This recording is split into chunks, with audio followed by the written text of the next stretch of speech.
இயேசு கிறிஸ்து நாமத்தினாலே இந்த காலை வேளையிலே உங்கள் யாவருக்கும் முதலாவது வாழ்த்துக்களை தெரிவித்துக் கொள்கிறேன். यीशु मसीह के नाम से सुबह के समय में आप सबका अभिनंदन करता हूं। முதலாவதாக இயேசு கிறிஸ்து நாமத்தில் உங்கள் போதகரி குடும்பத்துக்காகவும் உங்கள் சபையார் யாவருக்காகவும் மீண்டுமாக நான் வாழ்த்துக்களை தெரிவித்துக் கொள்கிறேன். फिर से एक बार यीशु मसीह के नाम से हमारे पासवान के परिवार के लिए और कलीसिया के सारे सदस्यों का मैं अभिनंदन करता हूं। எங்களை குறித்து உங்கள் போதகர் மிகவும் தெளிவாக எடுத்து கூறிவிட்டார். और हमारे बारे में हमारे पासवान ने बहुत विस्तार से बता चुके हैं। குறிப்பாக இன்னும் ஒரு சில காரியங்களை நானும் கூறுகிறேன். और कुछ बातें जो है विशेषकर से मैं और बताना चाहता हूं। நாங்கள் இருவரும் இந்து குடும்பத்திலிருந்து இயேசுவை ஏற்றுக்கொண்டோம். और हम दोनों पति पत्नी हिंदू परिवार से हम लोगों ने मसीह को ग्रहण किया है। உங்களுடைய போதகரும் அடியானும் நாங்கள் இருவரும் ஒரு சகோதரரை போலதான் இன்று வரை வாழ்ந்து கொண்டிருக்கிறோம். और मैं और आपके पासवान जो हैं वो अब तक एक भाई के रूप में हम लोग अभी तक हमारा भाईचारा है। எனக்கு 3 அண்ணன்கள் உண்டு. मेरे 3 बड़े भाई लोग हैं। ஆனாலும்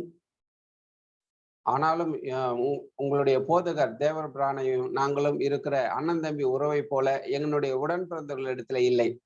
और मगर फिर भी जैसा मेरा और आपके पासवान का रिश्ता है वैसा मेरा मेरे बड़े भाइयों के साथ भी उतना गहन रिश्ता नहीं है। எனக்கும் உங்களுடைய போதகருக்கும் தான் நாங்கள் சகோதரர்களாக இன்று வரைக்கும் இருக்கிறோம். 1996ஆம் ஆண்டு 12ஆம் தேதி ஆகஸ்ட் மாதம் எங்களுக்கு அவர்தான் முன்ன நின்று திருமணத்தை நடத்தி வைத்தார். और मेरा और आपके पासवान का अभी तक बहुत ही छोटे भाई बड़े भाई का रिश्ता है। 1996 को 12 अगस्त को आपके पासवान ने ही आगे बढ़कर हमारी शादी करवाई थी। எங்க மாமியார் வீட்டுல பொண்ணு கொடுக்க ரொம்ப பயந்தாங்க. और जो मेरा ससुराल में वो मुझे बेटी देने के लिए बहुत डर रहे थे। அப்ப உங்க போதகரை நம்பி தான் எனக்கு பொண்ணே கொடுத்தாங்க. और आपके पासवान पर भरोसा रखकर ही उन्होंने मुझे उनकी बेटी सौंपी। அப்பொழுது உங்க போதகர் என்னிடத்துல சொன்னார், तब आपके पासवान ने मुझसे कहा, உன்னை நம்பி நான் அந்த காரியத்துல இறங்குறேன் कि आप पे भरोसा करके मैं इस काम में उतर रहा हूँ। நேற்று முன்தினத்துல और कल से पहले परसों के दिन விமானப்படையில நின்று மகிழ்ச்சிகரமான அந்த போட்டோலாம் எடுக்கும் பொழுது और जब हम विमानतल पर खड़े होकर हर्ष उल्लास के साथ जब हम फोटो ले रहे थे, இப்பொழுது அந்த பயம் நீங்கி விட்டதா என்று கேட்டேன். और तब मैंने पूछा कि क्या अब आपका डर दूर हो गया है? அவளுக்கு அளவு கடந்த சந்தோஷம் ஏற்பட்டது. तब वो बहुत ही ज्यादा खुश और हर्षित हुए। 96ஆம் ஆண்டிலே நாங்கள் முழு நேர பணியாளராக நான் ஊழியத்திற்கு வந்தேன். और 1996 को मैंने अपने आप को पूर्ण रूप से सेवकाई के लिए अर्पित किया। அவர் 97ஆம் ஆண்டு இறையியல் கல்லூரி முடித்து விட்டு அவர் இந்த பகுதிக்கு 98ஆம் ஆண்டு இங்க அவர் ஊழியத்துக்கு வந்தார். और 98 को पासवान जी यहाँ पर सेवकाई के लिए आए। நல்ல அழகான எனக்கு ஒரு ஆண் மகன், அதை உங்க போதகர் சொல்லிவிட்டார். அவர் விமானப்படையில போலீஸாக இருக்கிறார். और मेरा एक जो बेटा है जैसे पासवान आपको बता चुके हैं कि वो एयरफोर्स में कार्यरत है। எனக்கு அழகான ஒரு மகள் உண்டு. அவர் எம்எல்டி கரிகரி வேலூர் பகுதியிலே அவள் 1ஆம் ஆண்டு படித்துக் கொண்டிருக்கிறாள். और मेरी एक बेटी है जो वेलोर में ही एमएलटी का कोर्स कर रही है। என் துணைவியார் என்னுடைய எல்லாவற்றிலும் எனக்கு உதவிகரமாக இருந்து ஊழியத்தின் பின்புலமாக இருந்து அவங்க தாங்கி கொண்டு வருகிறார்கள். और मेरी जो पत्नी है वो मेरे साथ हमेशा मेरे बल के रूप में मेरे सेवकाई में हमेशा मेरे साथ है। அப்புறம் நாங்க வந்து குட் ஷெப்பர்ட் பிரேயர் நெட்வொர்க் என்ற ஒரு இயக்கம் உண்டு வேலூர்ல. और मैं जो है वो गुड शेपर्ड प्रेयर नेटवर्क करके एक संस्था है वेलूर में। மாதம் நாங்கள் ஒரு 200-300 போதகர் ஒன்று கூடுவோம். और हर महीने करीब 200 से 250 के बीच पासवान लोग वहाँ इकट्ठे होते हैं। அவங்களுக்கு ஒரு நல்ல ஐக்கிய காரியங்களை ஏற்படுத்தி கொடுப்போம். और हम लोग एकजुटता से वहाँ पर उनको सिखाते हैं। அந்த குட் ஷெப்பர்டுடைய நோக்கம் और उस जो गुड शेपर्ड का उसका जो कार्य है वो ये है। அந்த விஷனுடைய நோக்கம் சபை இல்லாத கிராமங்களிலே और उसका जो काम है मुख्य काम है वो है कि जिस गांव में भी कलीसिया नहीं है ஒரு சின்ன திருச்சபை கட்டுவதற்கு और छोटी सी कलीसिया का निर्माण करने के लिए நாங்கள் ஒரு சின்ன தொகையை அதாவது 1 லட்சம் ரூபாய் அந்த கொடுக்கிறோம். और हम उसको करने के लिए छोटी सी रकम जो करीब 1 लाख होती है वो हम देते हैं। ஒரு திருச்சபை அங்க உருவானால் போதும். और कि वहां पर सिर्फ एक कलीसिया ही हो जाए बहुत है। ஒரு 15 அடி அகலம் 25 அடி லென்த் இருந்தா போதும்। और कि 15 बाय 20 का ही कम से कम वहाँ एक भवन हो।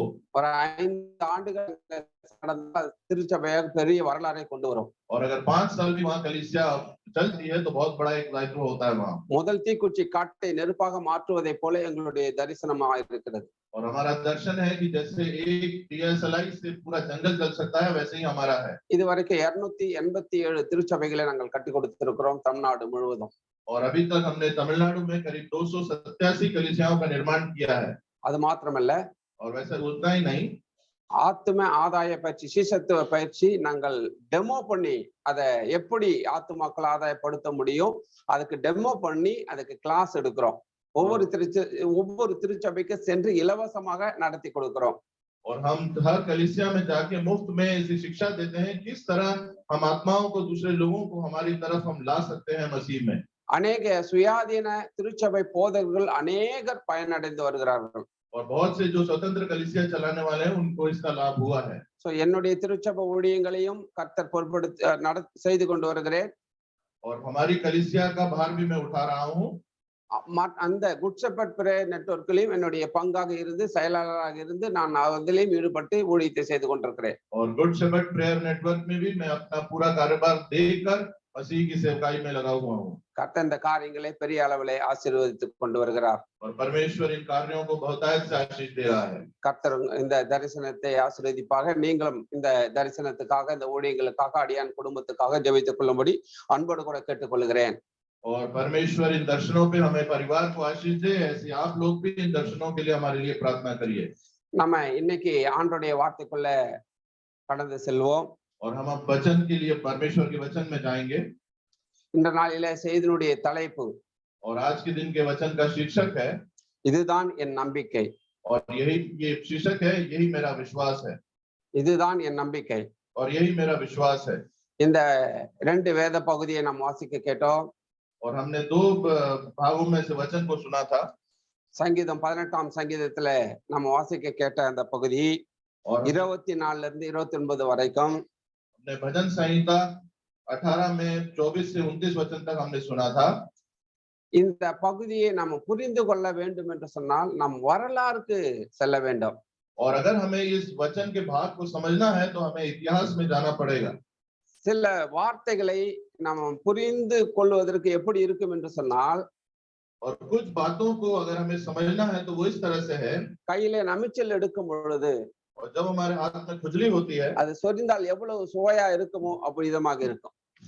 और जब हम खुजली होती है अगर हम हाथों से खुजाते हैं तो जितना आनंद का अनुभव होता है उसी तरह से है। இப்போ இந்த மோசே யாத்ராகமம் புஸ்தகம் और उत्पत्ति निर्गमन की पुस्तक 18ஆம் அதிகாரம் उसका 18वां अध्याय 21 22ல 21 और 22 वचन में மோசே இஸ்ரவேல் ஜனங்களை நடத்தும் பொழுது जब मूसा इस्राएलियों को आगे चला रहा था, அவர்கள் எல்லாருக்கும் அவரால பணிவிட காரியங்களை சரியாக செயல்படுத்த முடியவில்லை. और वो जो है बहुत सारे लोगों से सही तरह से काम नहीं ले पा रहे थे। அப்ப மோசேயுடைய மாமன் எத்ரோ ஒரு ஆலோசனை கொடுக்கிறார். और मूसा के मामा यत्रो ने उनको सुझाव दिया 50 பேருக்கு அதிபதியாக 100 பேருக்கு அதிபதியாக என்று சொல்லி ஒரு குழுவை அவர் ஏற்படுத்துகிறார். और वहां पर वो 50 लोगों में और 100 लोगों में एक प्रमुख जन को वो नियुक्त कर रहे थे। இது யூதர்களுக்கு பின்வரும் காலங்களிலே இது ஒரு சனகரி சங்கமாக அதை யூதர்கள் அதை பேர் வைத்து அதை கொண்டு வருகிறார்கள். और यहूदियों के आने वाले दिनों में उन्होंने इसको एक नाम रखकर इस प्रथा को चालू रखा। இது சாமுவேல் காலத்திலே பல வகைகளிலே இந்த சங்கம் மிகவும் பிரபலமாக பலமாக ஒரு மிகவும் ஆதிக்கமாக இந்த சங்கம் செயல்பட்டு வந்தது. और सामुएल के दिनों में ये जो भाग था जो नियमित रूप से बनाया गया था ये बहुत ही सफलतापूर्वक कार्य करने लगा। இப்போ நீங்க மத்தேயு 1ஆம் அதிகாரம் 5வது வசனம் 6வது வசனத்தை நம்ம வாசிப்போம். और हम अभी मत्ती रचित सुसमाचार उसके पहले अध्याय 5 और 6 वचन को हम पढ़ें।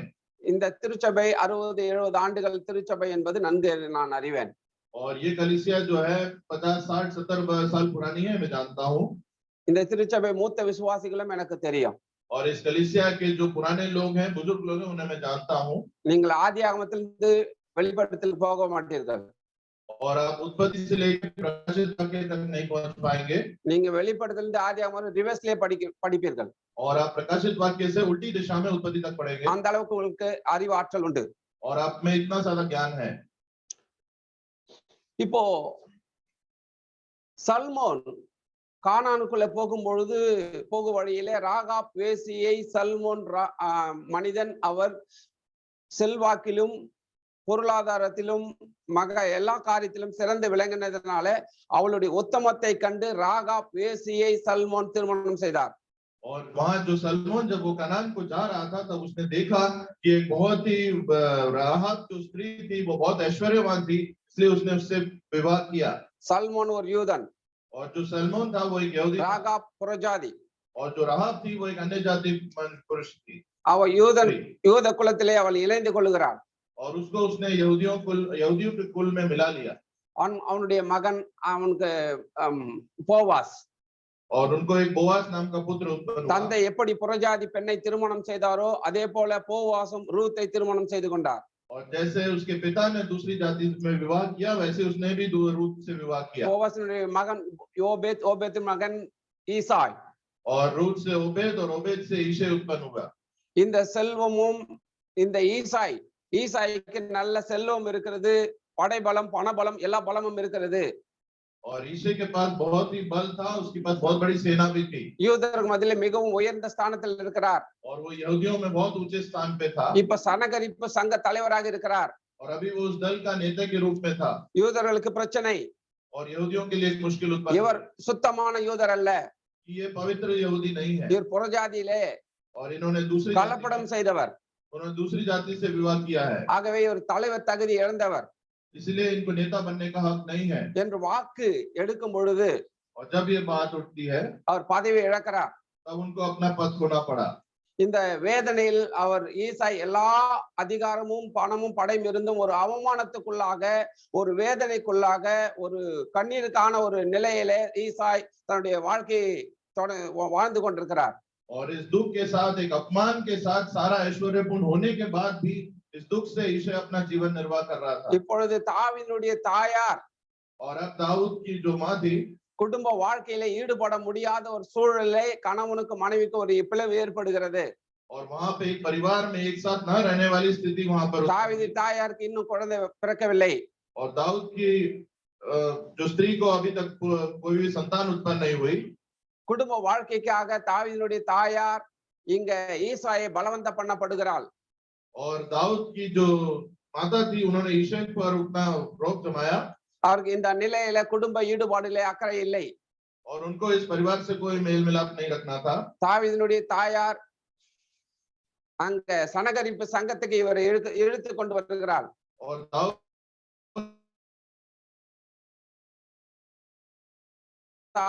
और पहले से अपना पद खो चुका ईसा। பதவிக்கு கீழே இருக்கிற ஜனங்களுக்கு முன்பாக அந்த சங்க நிற்க வைத்ததுல இந்த ஈசாய்க்கு மிகவும் மிகவும் மிகவும் வேதனையா இருந்தது।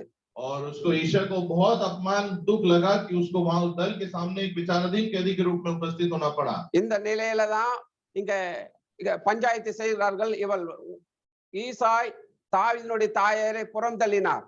और यहाँ जब पंचायत हो रही थी तो ईशा ने दाऊद की माता को दूर कर दिया। ஈசாய் ஒரு வேலைக்காரியை திருமணம் செய்தார்।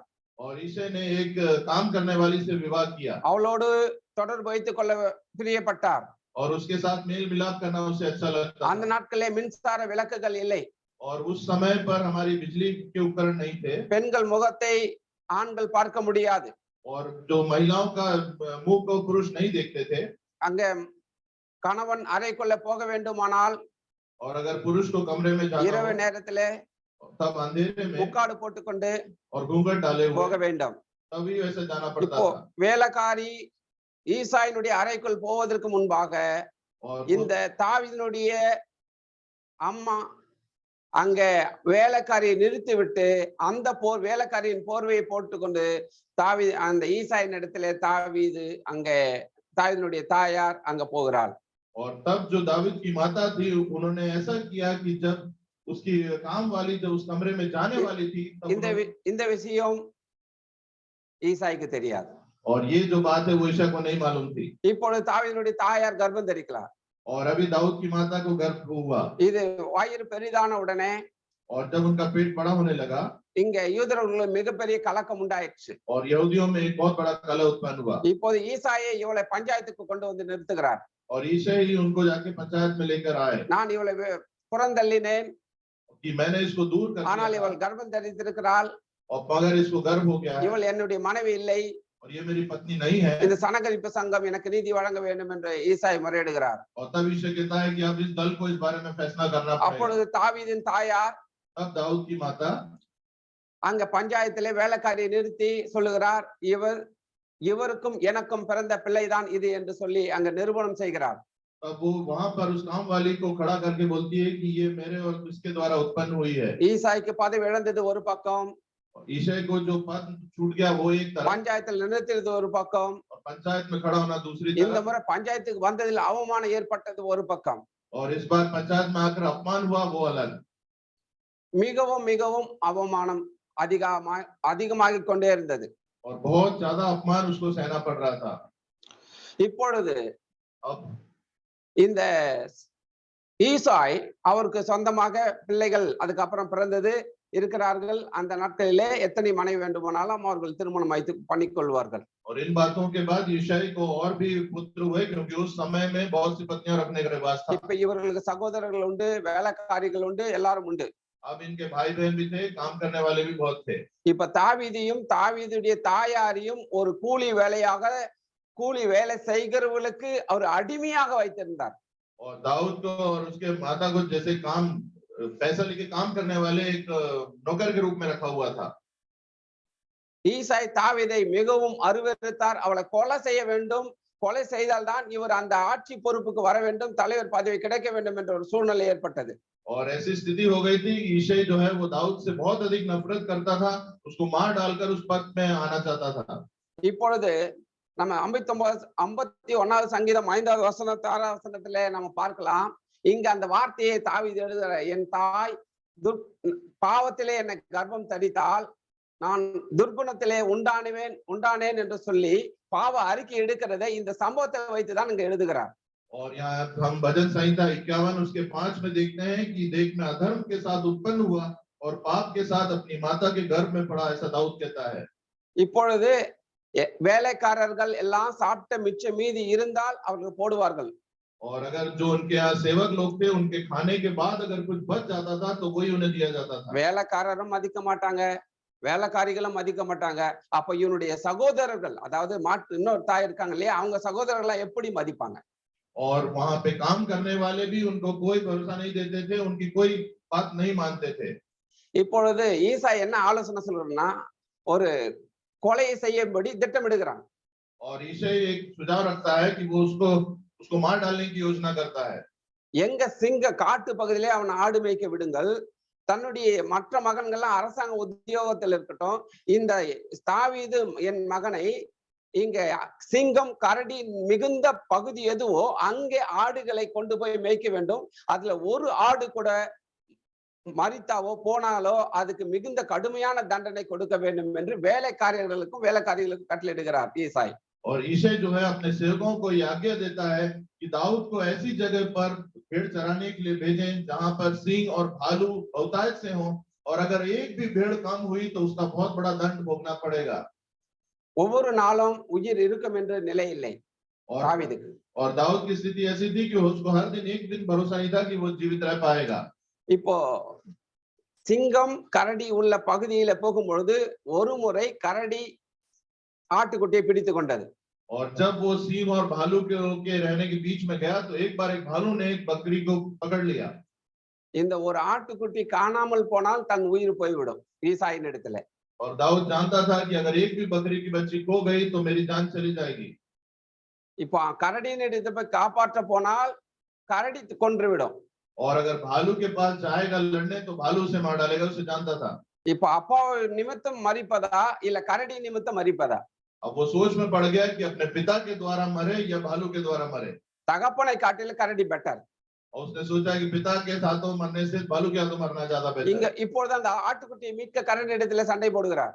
और अब वो बकरी के बच्चे को बचाने के लिए भालू से लड़ने लगा। கர்த்தர் கூட இருக்கிறார். परमेश्वर उसके साथ था। கர்த்தர் பெரிய பலத்தை கொடுத்தார். परमेश्वर ने उसको अधिक बल दिया கரடி மேற்கொள்ள கர்த்தர் பலத்தையும் வல்லமையும் கொடுத்தார். और भालू से जीतने के लिए परमेश्वर ने उसको बल दिया। ஆட்டுக்குட்டி கரடின் வாயிலிருந்து தாவீது தப்பித்தார்.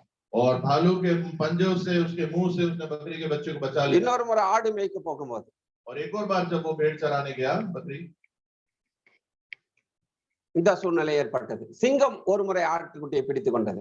और एक बार एक शेर ने बकरी के बच्चे को पकड़ लिया। இதே மரண பரிசோதனை தான். और फिर वही उसके पास ऐसी स्थिति थी। இப்பொழுதும் சிங்கத்துக்குள்ளே பாய்ந்து எங்க அப்பா கிட்ட அடி வாங்கி செத்து போறது காட்டில் சிங்கத்துக்கிட்ட செத்து போறது நல்லது என்று சொல்லிதான் அந்த ஆட்டுக்குட்டியை மீட்பதற்காக சிங்கத்தின் இடத்திலே அவர் போரிடுகிறார். और तब उसने सोचा मेरे पिता के हाथों मरने से शेर से लड़कर जीतना या मरना ज्यादा उत्तम है। கர்த்தர் கூட இருந்தார். परमेश्वर उसके साथ रहा। ஆட்டுக்குட்டியை மீட்கவும் சிங்கத்தை கிழிக்கவும் கர்த்தர் பலத்தை கொடுத்தார். और बकरी के बच्चे को बचाने और सिंह को फाड़ने की ताकत परमेश्वर ने दी।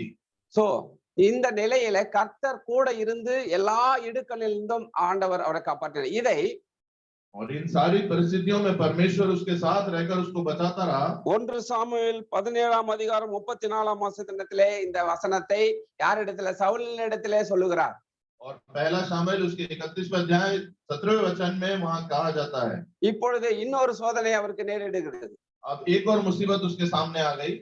அங்கே கோலியாத் ஒரு யுத்தத்துக்கு வருகிறார். और वहां गोलियत नामक एक मनुष्य युद्ध के लिए आता है। இப்பொழுது கர்த்தருக்குள்ள அங்க இஸ்ரவேல் தேவனாகிய கர்த்தரை கோலியாத் நிந்திப்பது और इजराइल के परमेश्वर को की गोलियत निंदा करने लगा இவனால் தாங்கிக் கொள்ள முடியவில்லை. और उससे ये सहन नहीं हुआ। கர்த்தர் கூட இருந்து காரியங்களை நடப்பிப்பதும் கர்த்தர் கூட இருப்பதும் கர்த்தர் பேசுவதும் கர்த்தர் இவனோட இருப்பதும் அவன் கர்த்தர் எல்லா இடுக்களையும் காப்பாற்றுவதும் ஆண்டவர் அவனோடு கூட இந்த பக்தி வைராகியம் இருந்ததுனால அந்த கோலியத்தை மேற்கொள்ள எதிர்குரலை கொடுக்கிறார். और वो जानता था कि परमेश्वर हमारे साथ है, परमेश्वर हर काम में हमारी सहायता करेगा, बल देगा, ये मानते हुए वो गोलियत से भिड़ गया। இப்பொழுது கோலியாத்தை அங்க வீழ்த்துகிறார். இது எல்லாரும் நமக்கு தெரிந்த ஒரு விஷயம். और वहां उसने गोलियत को जीत लिया, ये बात हम सबको मालूम है। யூதர்கள் அங்க மிகப்பெரிய ஒரு பாராட்டை கொண்டு வந்தார்கள். और यहूदियों के लिए एक बहुत बड़ा सम्मान वो वहां लेकर आया। தாவீது கொன்றது 1000, சவுல் கொன்றது 1000, தாவீது கொன்ற 15000. और वहां कहा गया कि गोलियत ने 1000 को मारा तो दाऊद ने 15000 को मारा। அப்பா கைக்கு தப்பி வைக்கப்பட்டார் தாவீது. और दाऊद जो पिता के हाथों भी बच गया, சிங்க கைக்கு தப்பி வைக்கப்பட்டார், शेर के हाथों भी बचाया गया, கரடி கைக்கு தப்பி வைக்கப்பட்டார். भालू के हाथ भी बचाया गया। இப்ப சவுலின் கையிலே மாட்டிக்கொள்ள முயற்சிக்கிறார். और अब वो शाऊल के हाथों में पड़ने जा रहा था। இப்பொழுது ஒரு காடு பகுதியிலே 25 ஆண்டுகள் ஏறக்குறைய அவர் பதுங்கி வாழ வேண்டிய சூழல். और ऐसी स्थिति थी कि एक जंगल में उसको करीब தாவீது எப்பொழுது சவுல் எப்பொழுது என்னை கொன்று போடுவார் என்று தெரியாத ஒரு சூழ்நிலையிலே காடுகளிலும் மலைகளிலும் அவர் குடியிருந்தார். और उसे पता नहीं था कि शाऊल कब उसे मार डालेगा, ये सोचकर वो जंगल में और चट्टानों में रहने लगा। கர்த்தர் கூட இருந்தார். और परमेश्वर उसके साथ था। சங்கீதம் 27:10 சொல்லுகிறார், और भजन संहिता 27 उसके 10 में कहा गया என் தாயும் தகப்பனை கைவிட்டாலும் कि मेरे माता पिता भी अगर मेरा साथ छोड़ दें, கர்த்தர் என்னை சேர்த்துக் கொள்ளுவார். परमेश्वर मुझे संभाल लेगा। இந்த சூழலில் और इस परिस्थिति में சவுல் ராஜ்யபாரம் பறி போன போது, और जब शाऊल का राजपाट चला गया,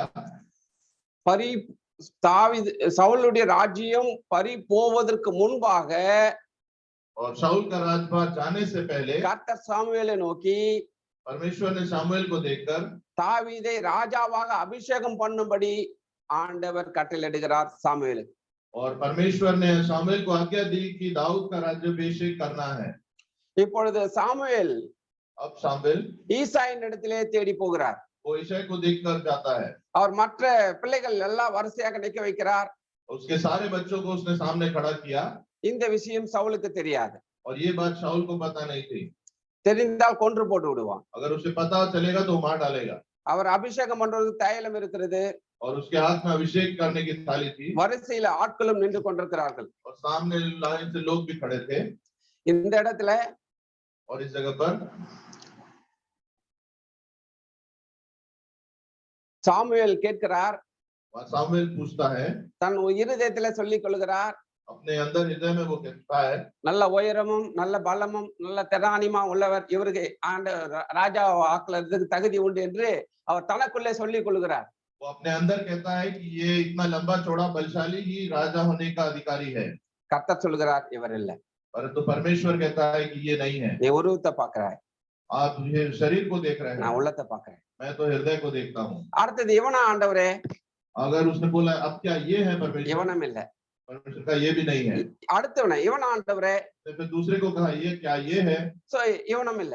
ये भी नहीं है। இப்படி இருந்த எல்லாரையும் பார்த்து இவன் இல்லை இவன் இல்லை என்று சொல்லிவிட்டார்கள். और वहां पे उपस्थित सभी लोगों को देखकर परमेश्वर ने ये नहीं है कह दिया। அப்பொழுது சாமுவேல் तब शामुएल ஈசாயை பார்த்து, ईशय को देखकर உங்களுக்கு வேற ஏதாவது பிள்ளைகள் உண்டா? उसने पूछा कि क्या आपके और बेटे हैं, உண்மை சொல்ல வேண்டிய நிலையிலே ஈசாய் நிற்கிறார். और ईशय की स्थिति ऐसी हो गई कि उसको सच बोलना ही था। எனக்கு ஒரு இன்னொரு மகன் உண்டு, அவன் காடுகளிலே ஆடு மேய்த்து கொண்டிருக்கிறான். तब ईशय ने कहा कि मेरा एक और बेटा है जो जंगलों में भेड़ चरा रहा है, இவர்கள் எல்லாம் அரசாங்க உத்தியோகஸ்தர்களா இருக்கிறார். और ये लोग अधिकारी के रूप में हैं, இவர்களுக்கு எல்லா தகுதியும் உண்டு. और इनको सारी बातें को मालूम है, இவர்களுக்கு நீங்கள் பட்டம் கொடுக்கலாம், और इनको आप अभिषेक कर सकते हैं, யாராவது ஒருவர் தேர்ந்தெடுக்கலாம். किसी एक को आप चुन सकते हैं। அப்பொழுது சாமுவேல் சொல்லுகிறார், तब शामुएल ने कहा நீங்கள் அந்த மகனை அழைத்து வர முடியுமா? क्या आप उस बेटे को यहाँ बुला सकते हैं? தீர்க்க தரிசிகளுக்கு முன்பாக और जो ஒருவரும் எதிர்த்து பேச முடியாது. और भविष्यवक्ताओं के सामने कोई भी विरोध में नहीं बोल सकता। அப்பொழுது ஈசாய் சாமுவேலுடைய வார்த்தையை கேட்டு तब ईशय ने शामुएल की बात को सुनकर தாவீதை அழைத்து வர சொன்னார்கள். उन्होंने दाऊद को बुलाकर लाने के लिए लोग भेजे। நன்றாய் கவனிங்கள். ध्यान दीजिए।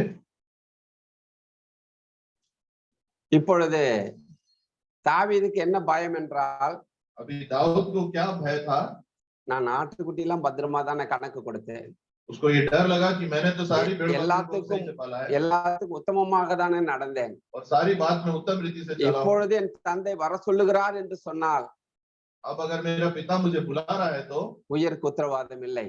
अब मेरी जान का कोई भरोसा என்ன नहीं। கணக்கு கேட்பாரோ தெரியல, पता नहीं कौन सा हिसाब वो मुझसे எப்படி मांगेगा, அடிப்பாங்களோ தெரியல, कैसे मारेगा मुझे पता என்ன नहीं। நேரிடுமோ தெரியல. अब क्या होगा पता नहीं। ஒரு பயந்த நடுக்கத்தோடு और एक भय के साथ, பயத்தோடு एक कपकपी के साथ இப்பொழுது अभी அங்கே வந்து நிற்கிறார். अब वो वहां पर आके उपस्थित खड़ा हुआ।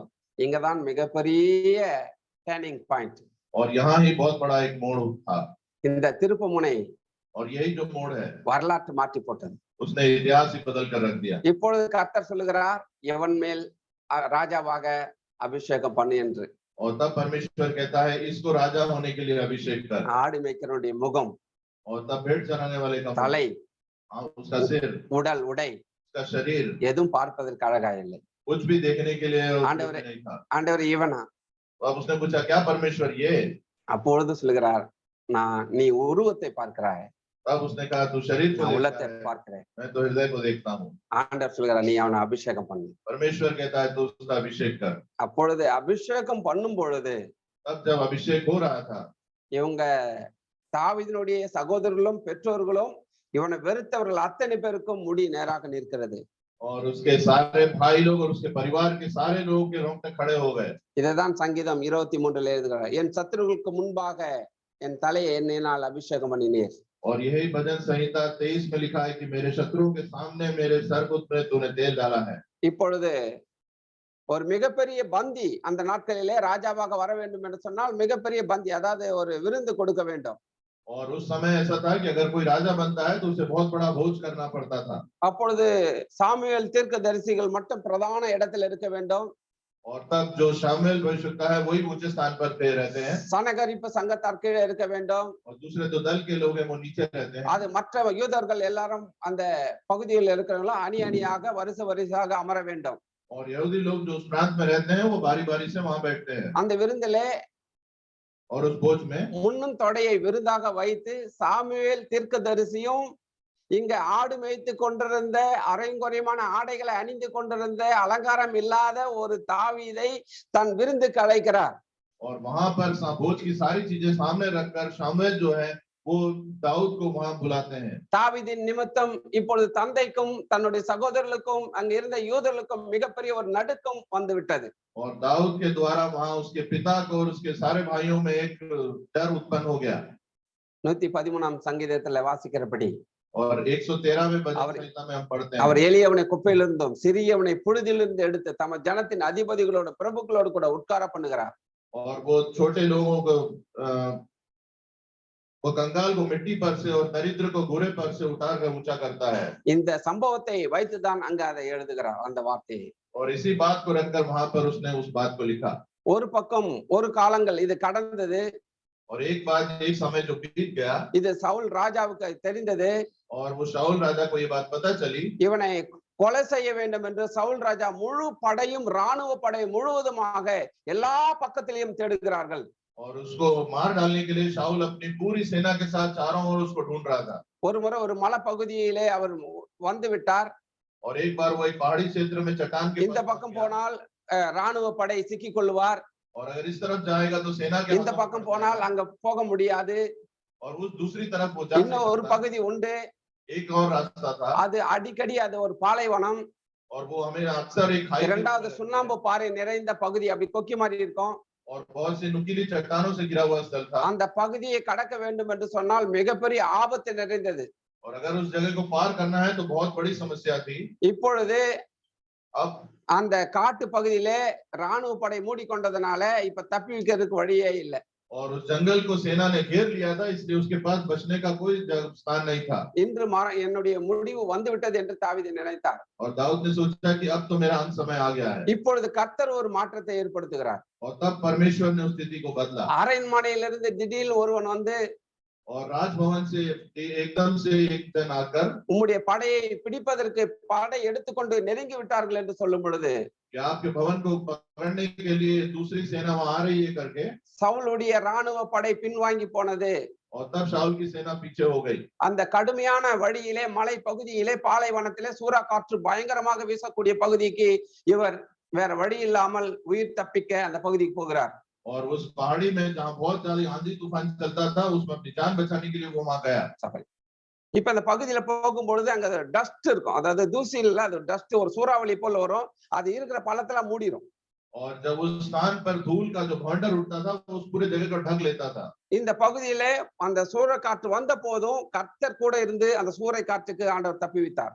और उस समय भी परमेश्वर उसके साथ रहकर उस भंडार அவங்களுக்கு தண்ணி இல்ல, உணவு இல்ல, वहां पर पानी नहीं था, भोजन नहीं था, அங்க வேகமாவும் நடக்க முடியாது, சுண்ணாம்பு பாறை கால் கிழிச்சிரும். और वहां तेज भी नहीं चल सकते थे, नहीं तो वो जो चूने का जो मिट्टी थी वो पैर काट देती। இந்த கரையிலிருந்து அந்த கரைக்கு அவர் போகும்பொழுது கடைசியாக அவர் கரையை கடந்து விட்டார். அங்க கடந்து போகும்போது மயக்கம் போட்டு கீழே விழுந்து விட்டார். और इस तट से उस तट तक जब वो पहुंचा तो वो बेहोश होकर गिर गया। மயக்கம் போட்ட நிலையில ஒரு ஆட்டுக்குட்டியினுடைய சத்தம் அவர் காதுக்கு கேட்கிறது. और बेहोशी की अवस्था में उसको एक बकरी के गुर्राने की आवाज सुनाई दी। அங்க ஆட்டுக்குட்டியுடைய மணி சவுண்ட் கேட்கிறது. और बकरी के बच्चे की जब आवाज सुनाई दी वहां, இவர் ஒரு ஆடு மேய்க்கிறவரா இருந்தபடினாலே அந்த சத்தத்திற்கு இவருடைய உணர்வுகளும் செவிகளும் திறந்திருந்தது. और जो क्योंकि वो चरवा था इसलिए वो आवाज को पहचानता था। அப்பொழுது மெல்ல கண்ணை திறந்து பார்த்தார். तब उसने आंखें को आंख खोल कर ஒரு देखा மிகப்பெரிய பசுமையான ஒரு தோட்டத்தை கண்டார். और उसने एक हरियाली भरे बगीचे को देखा। அங்க ஒரு நதி ஊடுருவி பாய்ந்து ஒரு மிகப்பெரிய ஒரு ஏரி போல இருந்தது.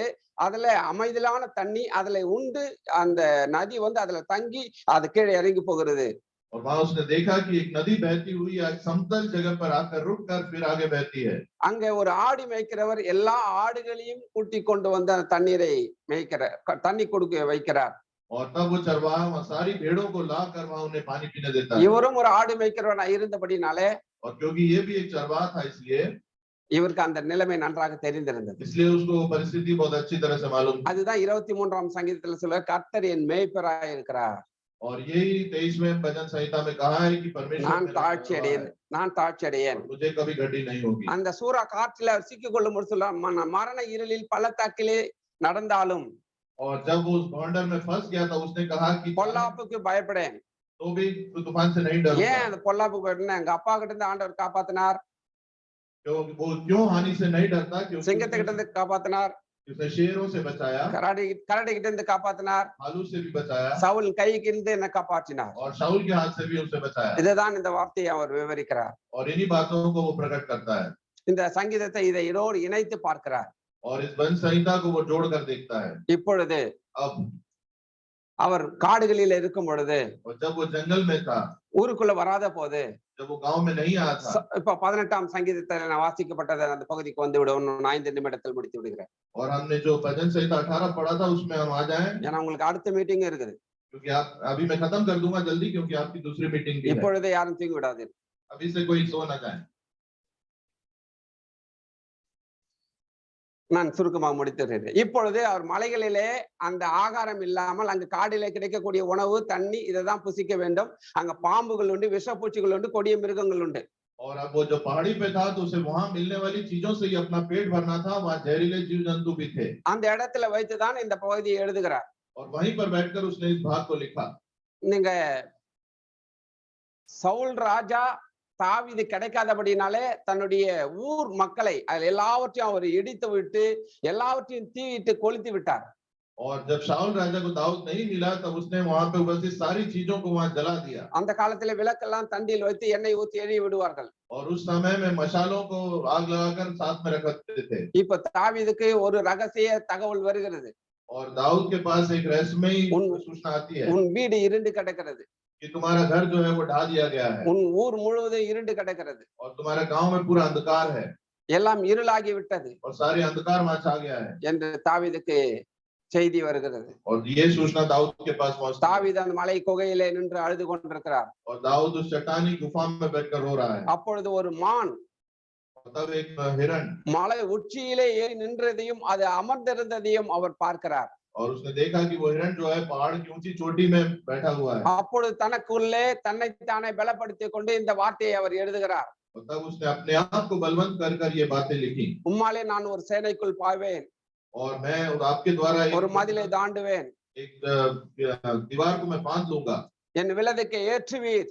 और मेरे दाहिने हाथ को ஒரு விசுவாச அறிக்கையை அவர் அறிக்கையிடுகிறார். और अपने विश्वास को वो जाहिर करता है என் விளக்கை ஏற்றுவீர், कि मेरे दीपक को என் வாழ்க்கையில் வெளிச்சம் தோன்றும்.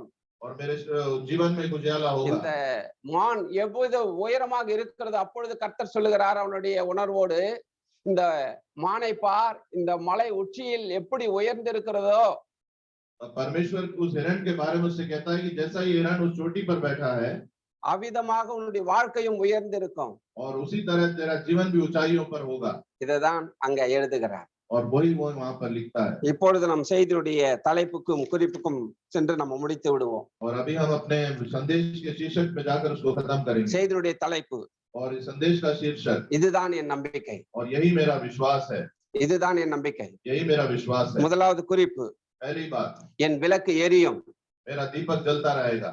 எப்படி என் வீட்டுல இருள் அடைந்திருக்கிறதோ, என் ஊர் மக்கள் வெளிச்சம் இருண்டு இருக்கிறதோ, அதை வைத்துதான் சொல்கிறேன், நான் அரசனாக வந்த உடனே எல்லாருக்கும் நான் வெளிச்சத்தை கொடுப்பேன் என்று அவர் தன்னுடைய வாழ்க்கையில தன்னோடு தன் மக்களோடு இணைத்துக் கொண்டுதான் அந்த காரியத்தை செய்து கொண்டிருக்கிறார். और वो कहता है कि जैसा मेरे घर में अंधकार है, मेरे गांव में अंधकार है, जैसे मैं राज्य में आऊंगा तो सारी जगह प्रकाश फैलाऊंगा। இவ்வளவு அன்புள்ள ஆண்டவர் और इतना प्रेम करने वाला எதுக்கு இப்படி இவ்வளவு நெருக்கங்களை கொடுக்கும்? क्यों इतनी भारी मुसीबतों को देता है? நீ அரசனாக வந்த போது, और जब तू शासक के रूप में आएगा, சாதாரண மனிதனுடைய வழி இன்னதென்று நீ புரிந்து கொள்ளவே, और तब तुझे साधारण मनुष्य का क्या दर्द है वो समझना है। இத்தனை பாடுகள், इसीलिए इतने दुख, இத்தனை நெருக்கங்கள், इतनी कठिनाइयां, இத்தனை உபத்திரவங்கள், इतने उपद्रव, நீ எவ்வளவு உயர்ந்தாலும் कि तू कितना भी ऊंचा चाहे, உன் பழைய வாழ்க்கையை மறக்க கூடாது. अपनी पिछली जिंदगी को ना भूलना। இதுதான் और यही बात, ராஜாவான போது பாவம் செய்த போது நாத்தான்வேல் கண்டித்த போது அவர் முகங்குப்புற விழுந்தார்.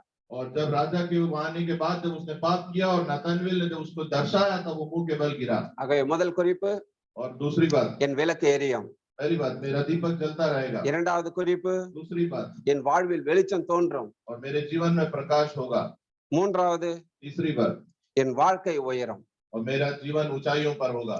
செய்தியுடைய தலைப்பு, और संदेश का शीर्षक, இதுதான் நம்பிக்கை. और यही मेरा विश्वास है। முதல் குறிப்பு, पहली बात, என் விளக்கு எரியும். मेरा दीपक हमेशा जलता रहेगा। சோ எல்லாரும் சேர்ந்து கூட சொல்லலாம், और हम सब मिलकर कहें, என் விளக்கு எரியும். தமிழ் எல்லாருக்கும் தெரியுமா? சரி. என் வாழ்வில் வெளிச்சம் தோன்றும், என் வாழ்க்கை உயரும். இதுதான் என் நம்பிக்கை. यही मेरा विश्वास है। நீங்க அப்படியே பார்த்துல, இதுதான் உன் நம்பிக்கை, और हम एक दूसरे को देखकर कहें, இதுதான் உன் நம்பிக்கை. यही मेरा विश्वास है। கர்த்தர் உங்களை ஆசீர்வதிப்பார். முடிப்பதற்கு முன்பாக வாய்ப்பு கொடுத்த எல்லாருக்கும், உங்க திருச்சபை போதகருக்கும் உங்க திருச்சபை மக்கள் யாவருக்கும் நான் ஆண்டவராகிய இயேசு கிறிஸ்து நாமத்தினாலே மீண்டும் நன்றியும் வாழ்த்தல் தெரிவித்துக் கொள்கிறேன். நான் முடிப்பதற்கு முன்பாக முடித்து விட்டு நான் ஒரு மேஜிக் பண்ணிடுவேன்.